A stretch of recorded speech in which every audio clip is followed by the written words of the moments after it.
네, 시청자 여러분 안녕하십니까. 출발 마케돈 예민수입니다. 새로운 한 주간 월요일을 맞습니다. 다음 주가 이제 추석 연휴이니까 이번 주 지나면 다음 주 추석 곧바로 이달은 훌쩍 또 지나가게 됩니다. 9월 시작한 지 얼마 된 것 같지 않은데 참 빠릅니다. 지난 금요일은 국내 증시가 좀 모처럼 아주 시원하게 상승을 해줬죠. 코스피가 1.4%가 오르면서 2,300선을 단숨에 회복을 한 상태입니다. 예. 그런 기대감들이 좀 충만하긴 하지만 이번 주는 또 그런 상승세를 이어갈 수 있을지는 조금 더 여전히 고민이 되는 그런 상황들입니다. 아시겠지만 트럼프 대통령이 중국에 대한 2천억 달러 관세 부과 왜 지지부진하냐 다시 이제 엄포를 놓고 나왔고요. 전략적인 차원이긴 하겠으나 여전히 시장에 부담이 되는 요인이기도 합니다. 이번 주는 또 역사적인 남북 정상회담이 있는 주간이기도 해서 여러 가지 이야기들이 펼쳐질 것 같습니다. 시장은 어쨌든 제한적인 상황들 그리고 종목 장세가 펼쳐질 것이라는 전망들이 여전히 우세하기 때문에요. 크게 금요일 상승으로 달라진 건 없는 분위기입니다. 시장 대응을 어떻게 해야 될지 한 주간의 고민 또 새롭게 하시죠. 이번 주 저희가 출발 마케돈 일부에서는 여러 가지 좀 특별한 거를 준비를 했는데요. 예, 기대해 주시고요. 구성도 조금 변화가 있는데요. 첫 코너로 이학령의 딱 이거 시장에서 일어나는 여러 가지 이슈들을 자세하게 또 재미있게 분석을 해주십니다. 이학령 위원과 김영롱 앵커 먼저 만나겠습니다.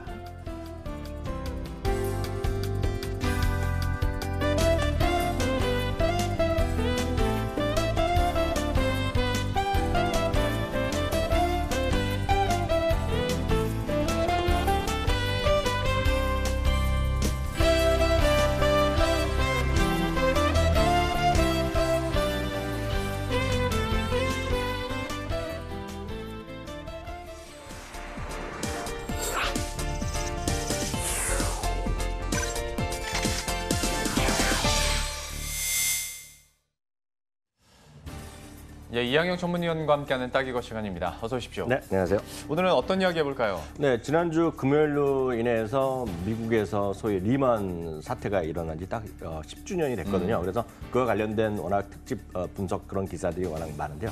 오늘 그거 한번 저희 입장에서도 한번 생각해보는 시간 갖도록 하겠습니다.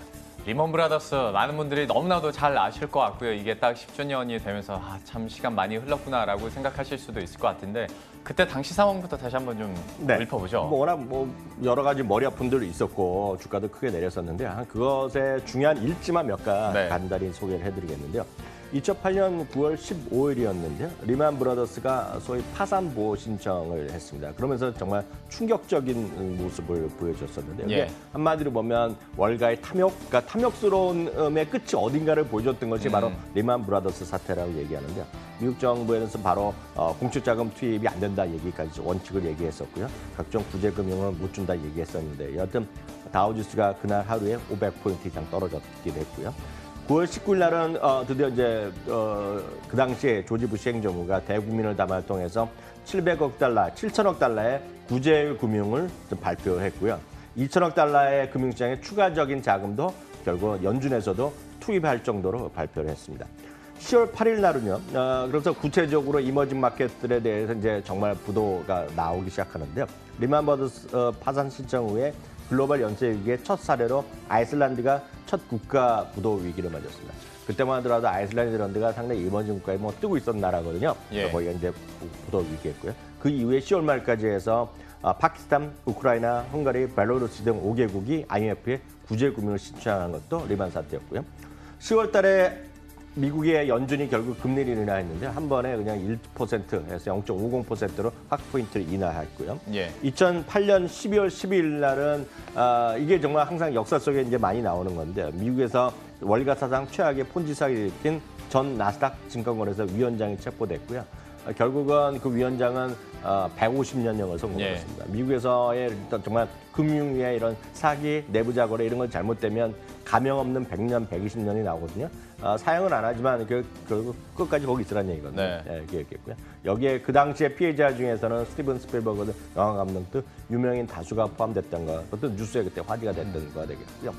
2009년 2월 27일 날을 결국 시티은행이 국유화됐습니다. 그 당시에 막 주가가 몇 달러 이하까지만 떨어졌고 그랬던 기억이 나고 있고요. 특히 2008, 9년 3월 9일이 일단 중요한 날인데요. 리먼 브라더스 파산 이후 최저치인 6,547포인트로 다우지수가 끝났고요. 결국은 6개월 만에 정확하게 다우지수가 42.7% 하락했고요. 그게 이제 역사적 저점입니다. 예. 그 다음부터 해서 한 2주 전에 저희가 무슨 강세장이 뭐 사상 최대 기록 나온 거에 네. 저점이 딱 전날이었어요. 그렇죠. 네, 예. 그러니까 그날이 역사적인 날이었고요. 지금 정말 10년 전에 10년 후에 지금은 미국이 역사적으로 가장 또 최저의 실업률이라고 나오고 있는데 그 당시에 2009년 10월에 실업률이 10%를 돌파했고요. 그것은 이 1982년 12월에 10.8% 이후 그리고 결국은 구직 단념자 이런 까지 포함한 실질 실업률은 17.5%가 나면서 대공황 이후 최악의 한 해를 보여드렸던 것이 바로 그 당시에 리먼 사태 1년간의 흐름이었습니다. 참 이렇게 정리를 해주셨는데 저는 듣다 보니까 10년이란 기간이 짧다면 짧고 길다면 길다라는 시간인데 이 시간 동안에 미국 증시는 진짜 가파르게 그리고 미국 경제 자체도 정말 가파르게 많이 회복을 한 것 같아요. 네, 그림만 두 가지 보여드리면 제가 이전에도 보여드렸다는 거는요. 별로 조정 없이 꾸준하게 상승하면서 사상 최장 기간에 호황기를 보여주고 있는 것이 미국 주식 시장이 되겠고요. 예. 결국 중간중간에 조정은 있었지만 끊임없이 상승 쟁세를 보여준 미국 증시를 보여주는 거 늘 말씀드리지만 조정은 있었지만 110년간의 흐름을 보여주는 다우지수도 보여드리겠는데요. 이게 전체적으로 보면 주가가 120년 동안 마디마디 뭐 리먼 사태도 있었고 2차 세계대전도 있었고 마디마디 한국전쟁도 있었고 오일 쇼크도 3번 있었지만 결국은 끊임없이 올라오는 것이 예. 바로 지금 미국 주시장의 어떤 자랑이다라고 일단 이해할 수밖에 없겠네요. 참 이런 거 보면 놀랍긴 합니다만은 요즘 들어서는 그 10년 주기설이라는 얘기를 다시 하거든요. 네네네. 아무래도 상황을 보면 좀 그래요. 달러 강세로 인해서 신흥국에 대한 위기감 계속 나오고 있고 중국에서도 좀 위기에 대한 이야기들 계속 나오고 있는 상황이다 보니까 다시 한번 좀 금융위기가 가까워졌다라고 이야기하는 사람들이 점점 늘고 있더라고요. 네, 그럼 걱정의 목소리가 있는 거죠. 실흥시장이 통화가치가 떨어지고요. 주가지수도 안 좋고 그리고 채권시장이 작은 유출. 이게 바로 MSCI 실흥지상의 통화지수인데요. 지금 연초 이후 최저 수준 가고 있고요. 그러다 보니 각국의 통화 가치도 여러 번 보여드렸지만 아르헨티나 페소는 50% 이상이 폭락하게 됐고요. 제일 적다는 인도네시아 루피아 이런 것도 8.7%나 떨어지니까요. 전체적으로 이머징 국가의 통화 가치가 많이 떨어진 것은 사실이다라고 간단히 정리할 수 있겠습니다. 그런데 이런 뭐 통화 가치 흐름뿐만이 아니라 금융 위기가 올 수 있는 근거 자체를 명확하게 꼽은 것도 있더라고요. 서너 가지 내지 4-4가지를 구체적으로 얘기하는 것이 있는데요. 뭐 워낙 많이 아셨던 얘기이기 때문에 다시 한번 간단히 정리만 해드리면 미국발 금리 인상, 특히 다음 주에 미국의 기준금리가 올해 3번째 올릴 가능성은 거의 100%라고 예. 페드워치 기준 말씀드렸고요. 12월에 금리 인상도 뭐 거의 80% 이상이니까 거의 뭐 확실하다고 보셔야 되겠습니다. 거기다가 중국발 얘기하셨던 중국발 부채 문제, 거기다가 중국을 포함한 이머징 국가들이 대부분이 보이지 않는 금융, 그림자 금융에 대한 그렇죠. 걱정거리가 많단 말이죠. 그리고 이탈리아발 유로존의 불안 뭐 늘상 얘기하는 거 있겠고요. 투기 등급에 대한 채권 투자가 증가하고 있다는 건데 이게 어떤 개념이냐면 지금 신흥국이나 이머징 마켓 이런 쪽에서 채권 발행이 잘 안 되는 것도 있겠고요. 예. 그러다 보니 지금 금리가 하고 지금 대신에 딴 거로도 더 높은 수익을 이머징 국가에 이머징 국가에 채권하느니 미국에서 좀 등급이 낮은 것들이 오히려 좋다라는 얘기 주장하는 사람이 있거든요. 그러니까 예. 그런 쪽에서도 약간 미국 얘기인데요. 투기 등급의 채권 투자도 늘어나는 것이 오히려 큰 틀에서 보면 신흥국 경제 위협의 요인이다라고 일단 이해하시면 되겠습니다. 자, 그런데 이런 금융위기나 10년 주기설에 대해서 이야기를 하고 다른 전문가와 이야기하다 보면 그 사람에 대한 명확한 뷰를 좀 이렇게 딱 10년 주기설 뭐 맞다 아니다라고 네. 얘기를 많이 듣게 되는데 오히려 위원님은 저 방송 오래 했는데 네. 어떻게 생각하고 계신지를 명확히 잘 모르겠어서 한번 얘기를 해주시죠. 저는 기본적으로 약간 뭐 걱정이 없다라고 할 수는 없죠. 다만 저희가 아무리 걱정을 하건 안 하건 간에 저희가 대응할 수 있는 영역은 별로 제한이 없고 제한이 되거든요. 그렇긴 그렇기 때문에 해요. 늘 말씀드리지만 포트폴리오를 잘 좀 좀 대응하실 수밖에 없다 보고 있는데요. 제의가 중요한 것이 아니라 국제금융협회 IIF에서 지난 5월 달에 낸 보고서를 제가 오늘 찾아서 좀 정리를 해드렸는데 여기서 예. 오히려 많은 인사이트를 얻을 수 있다는 생각을 저는 하고 있습니다. 2017년 말 기준은요. 글로벌 부채가 전 세계 글로벌 부채가 237조 달러인데요. 이게 2007년 금융위기 직전 대비 43%나 지금 늘어나 있어요. 그러니까 전 세계 부채 규모는 커져 있다고 보셔야 되겠고요. 예. 특히 전 세계 43% 늘어났는데요. 이 중에서 이머징 마켓, 신흥국이죠. 신흥국 부채가 21조 달러에서 63조 달러로요. 3배가 늘어났다는 거예요. 그러니까 늘 말씀드리지만 전 세계에 늘어난 것도 중요하겠으나 신흥국 시장이 이쪽으로 집중되게 돈이 늘어났다라고 예. 보여야 되겠고 그것은 역시 다양한 전 세계 국가들이 돈을 많이 풀었고 그 푼 돈으로 이머징 국가에 돈이 많이 갔었다는 얘기라는 네. 걸 이해하셔야 되겠고요.